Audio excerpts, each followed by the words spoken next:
अस्सलाम वालेकुम my YouTube family. उम्मीद करती हूँ आप और आपकी फैमिली खैरियत से होंगे, हैप्पी होंगे, हेल्दी होंगे। तो आज मैं अपनी प्यारी प्यारी यूट्यूब फैमिली के लिए बहुत ही मज़ेदार सी भिंडी कढ़ाई की रेसिपी लेके आई हूँ और ये बहुत मज़ेदार बनती है और आप यकीन करें ये रेसिपी आपको बहुत पसंद आएगी इंशाल्लाह। जल्दी से हम स्टार्ट करते हैं। इसके लिए मैं आपको सारी चीज़ें साथ साथ बताती जाऊँगी। भिंडी मैंने ली है, इसको काट लिया है। आप लोग छोटे छोटे पीसेस में इसको काट सकते हैं अपनी मर्ज़ी से, जितने आपको स्लाइस छोटे बड़े पसंद है उस हिसाब से मैंने ये काट लिया है। पहले इनको अच्छे तरीके से वॉश करके ड्राई करके फिर इनको काटा है। तो प्याज लिया है मैंने तकरीबन 2 से 3 दरमियाने साइज़ के ये प्याज है। आप लोग प्याज भी कम ज़्यादा कर सकते हैं। टमाटर मैंने हल्के से ये रफली से चॉप कर लिए हैं और थोड़ा सा अदरक है इसके अंदर। तो जल्दी से स्टार्ट करते हैं। बहुत ही मज़ेदार और स्पाइसी किस्म की आज हम भिंडी कढ़ाई स्टार्ट करते हैं, क्योंकि चिकन कढ़ाई मटन कढ़ाई तो बहुत खा ली है। तो आज भिंडी की कढ़ाई आपको बनाना सिखाऊंगी, इतनी मज़े की बनेगी। जल्दी से आपने रेसिपी को पूरा देखना, स्किप नहीं करना। और इसी के साथ चैनल को अगर सब्सक्राइब नहीं किया तो जल्दी से चैनल को सब्सक्राइब करें, ताकि आपको बहुत मज़े की और आसान और कम बजट वाली जो रेसिपीज़ है वो मिले। तो अब हम एक कढ़ाई ले लेंगे खुले पेंदे वाली। तो इसके अंदर हम डाल देंगे घी, ऐड करेंगे बिस्मिल्लाहिर्रहमानिर्रहीम। तो सबसे पहले हमने भिंडी फ्राई करनी है। इसके अंदर आप लोग घी डाल दें जितना आपको पसंद है, कम ज़्यादा आप अपनी पसंद से कर इसके अंदर डाल सकते हैं। तो मैंने तकरीबन ये बड़ा चम्मच भर के 1.5 डाल दिया इसके अंदर, क्योंकि भिंडी को हम अच्छे तरीके से फ्राई करेंगे। थोड़ा सा घी को गर्म करें अच्छे तरीके से। ये थोड़ा सा मैंने क्रश किया हुआ थोड़ा सा अदरक है, ये इसके अंदर डाल देंगे।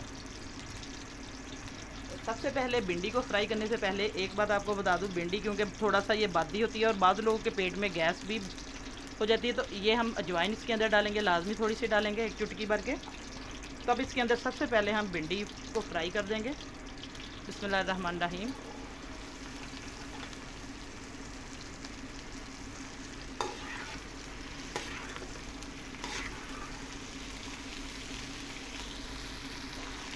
अब भिंडी हमारी फ्राई हो चुकी है, तकरीबन 3 से 4 मिनट इसको मैंने फ्राई किया। ये देखिए माशाल्लाह से बहुत ज़्यादा ये फ्रेश भी है और बिल्कुल इसको पीसना नहीं, हमने फ्राई कर करके क्रंची क्रंची सा इसका आना चाहिए टेस्ट।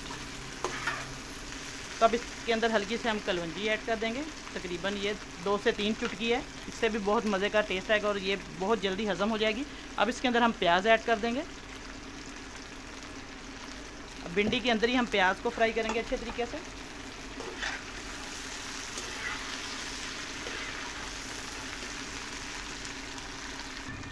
अब भिंडी और प्याज को हमने इतना फ्राई करना है, बिल्कुल हमने ये दरमियानी आंच पर करना है। तेज़ आप लोग कर सकते हैं इसकी फ्लेम को, क्योंकि हल्की आंच पर नहीं करना, फिर ये आहिस्ता आहिस्ता अगर हम करेंगे तो ये गल जाएगी। थोड़ा सा इसको हमने तेज़ आंच पर ही फ्राई करना है दोनों चीज़ों को। ये देखिए इसके सारी लेस भी ख़त्म हो गई है और ये बिल्कुल दोनों चीज़ें सॉफ्ट हो चुका है, प्याज भी हमारा। तो अब इस पॉइंट पे आगे हम थोड़ा सा ज़ीरा ऐड कर देंगे। बहुत ज़्यादा हमने रेसिपी को घुमाना फिराना नहीं है, बस सिंपल बनाएंगे इसको। अब टमाटर हमने थोड़े से मैश कर लिए, इसको डाल देंगे। 2 मैं टमाटर डाल रही हूँ इसके अंदर। इसी के साथ हम डाल देंगे इसके अंदर स्पाइसेस में मेरे पास है कुटी हुई मिर्चा, थोड़ी सी सुरख मिर्चा है, नमक है हस्बे ज़रूरत, हल्दी है इसके अंदर जाएगी थोड़ी सी, ½ टीस्पून। आप लोग भी अपनी टेस्ट के अकॉर्डिंग डाल सकते हैं कम ज़्यादा। तो अब इसको हम अच्छे तरीके से फ्राई करेंगे।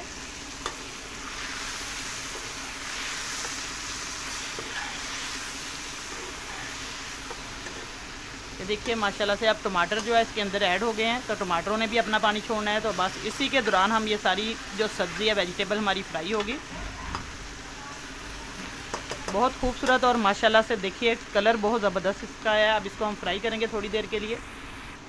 अब हम सब्ज़ मिर्च और इसके अंदर थोड़ा सा लहसुन है, ये हम एक भर के फुल डाल देंगे। सुरख मिर्च आप कम डाल सकते हैं, ग्रीन चिली हम ज़्यादा डालेंगे, बहुत ही मज़े का टेस्ट आएगा। तो अब इसको अच्छे तरीके से हम फ्राई करेंगे। देखिए पानी डालने की बिल्कुल ज़रूरत नहीं हमें। आप लोग दही भी ऐड कर सकते हैं, लेकिन मैंने टमाटर ज़्यादा डाल लिया। आप लोग दही ना हो तो स्किप कर सकते हैं। तो देखिए अब इसको हम हल्की आंच पर रख देंगे दम के लिए। तो अब हमारी कढ़ाई जो है भिंडी कढ़ाई तकरीबन 5 से 7 मिनट लगेंगे, तो मैं आपको फाइनल लुक दिखाऊंगी। अब हम चेक करते हैं माशाल्लाह से हमारी भिंडी कढ़ाई जो है, ये देखिए माशाल्लाह अल्हम्दुलिल्लाह बहुत मज़े की खुशबू भी आ रही है और बिल्कुल रेडी हो चुकी है। इसका घी भी साइडों पे आ चुका है। तो अब हम एक खूबसूरत सी प्लेट लेंगे, तो उसके अंदर हम भिंडी का सालन डालेंगे बिस्मिल्लाहिर्रहमानिर्रहीम। देखिए माशाल्लाह से बहुत मज़े की भिंडी है, बिल्कुल आसान तरीके से बनाना सिखाई है और हर कोई इसको खाएगा शौक़ से। एक की बजाय 2 से 3 रोटियां भी खा सकते हैं। तो इसको आप लोग रोटी के साथ, नान के साथ, पूरी के साथ खाएं। बहुत मज़े की आज मैंने भिंडी कढ़ाई बनाना सिखाई है। उम्मीद करती हूँ आपको पसंद आई होगी। तो लाइक ज़रूर बनता है आप लोग करें, और कमेंट करके मुझे फ़ीडबैक में बताना है कि रेसिपी कैसी लगी। नई रेसिपी लेके इंशाल्लाह दोबारा हाज़िर होंगी। इजाज़त चाहती हूँ। अल्लाह हाफ़िज़।